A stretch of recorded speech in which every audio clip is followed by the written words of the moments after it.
नमस्कार, मैं हूं आपके साथ अनुष्का और आप देख रहे हैं प्राइम ब्रेकिंग न्यूज। सरई मंगलवार को भगवती मानव कल्याण संगठन शाखा सरई के तत्वाधान में क्षेत्र के जन समस्याओं को लेकर एक सशक्त जन जागरण पदयात्रा का आयोजन किया गया। पदयात्रा सरई के पिपराही तालाब से प्रारंभ होकर सरई तहसील कार्यालय तक निकाली गई, जिसमें संगठन के जिला पदाधिकारी कार्यकर्ता बड़ी संख्या में आमजन शामिल हुए।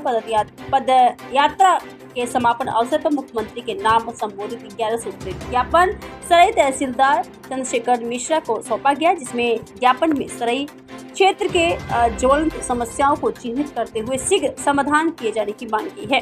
ज्ञापन में उल्लेखनीय किया गया है कि सरई क्षेत्र के गांव देशी विदेशी एक कच्ची महुआ की शराब, गांजे की खुलेआम बिक्री हो रही, प्रशासनिक संरक्षण में फल फूल रही अवैध शराब माफियों के बढ़ते आतंक से समाज विशेषकर युवा वर्ग बर्बादी की ओर बढ़ रहा। संगठन ने इन पर कठोर प्रतिबंध लगाए जाने की मांग की। इसी क्रम में सरई रेलवे स्टेशन को जो कोयले की लोडिंग से उत्पन्न कोल डस्ट एवं शेरगुल से नागरिकों को होने वाली कठिनाइयों पर चिंता व्यतीत की गई और मजबूरी की तर्ज पर स्टेशन से दूर वैकल्पिक रेल लाइन बिछाने की मांग उठाई गई है।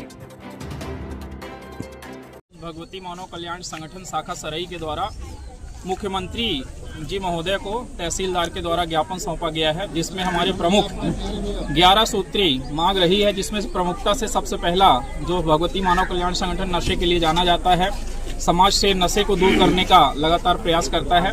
तो समाज में जो अवैध रूप से शराब की बिक्री की जा रही है वहाँ पे पुलिस प्रशासन कार्रवाई करे और साथ ही क्षेत्रीय अन्य कई तरह की समस्याएं थी। कोल यार्ड की समस्या थी, कोल परिवहन वाले रास्ते की समस्या थी और उसके साथ ही साथ ओवरब्रिज की समस्याएं थी। कोल के डस्ट से लोगों का यह जनजीवन प्रभावित था। कंपनियों के मुद्दे थे, भ्रष्टाचार के मुद्दे थे, मिलावटखोरी के मुद्दे थे। इन सारे मुद्दों पे क्षेत्रीय विकास को लेकर के ज्ञापन सौंपा गया है। क्या कुछ आश्वासन मिला है? तहसीलदार महोदय के द्वारा हम लोग को आश्वासन दिया गया है। एक एक बिंदु पे गंभीरता पूर्वक उन्होंने चर्चा भी की, विचार भी किया और इसको जल्द से जल्द सरई क्षेत्र विकास के कार्यों में पूरा हो, इसके लिए उन्होंने पूरा आश्वासन दिया। मांगे हम लोगों की हैं वो गांव-गांव में जो अवैध शराब बेचवा रहे हैं, पुलिस के मिली भगत से बिक रहा है, जगह जगह गांजा और दारू की भरमार हो चुकी है और कोई सुनने वाला नहीं है। चाहे जिला प्रशासन वहाँ चले जाएं, चाहे यहाँ आए, लेकिन कोई नहीं सुनता है। इस बार तहसीलदार साहब महोदय को दिया गया है, श्रीमान जी गुहार सुन लिया जाए, क्योंकि सर से पानी ऊपर बह रहा है। अब जिस गांव में आप चले जाइए, कम से कम 10, 20, 50 हमारे उज्जैनी गांव में तो 100 पार कर देंगे। वहाँ इतनी भट्टियाँ हैं और खुलेआम गांजा बिक रहा है। ये पुलिस पैसा बांध करके महीना अपना और बिकवा रही है। यही गुहार लेकर के श्रीमान। क्या आश्वासन मिला आपको? आश्वासन तो दिए हैं कि हम अभी बुलवा करके मीटिंग करूंगा और कार्रवाई करवाऊंगा।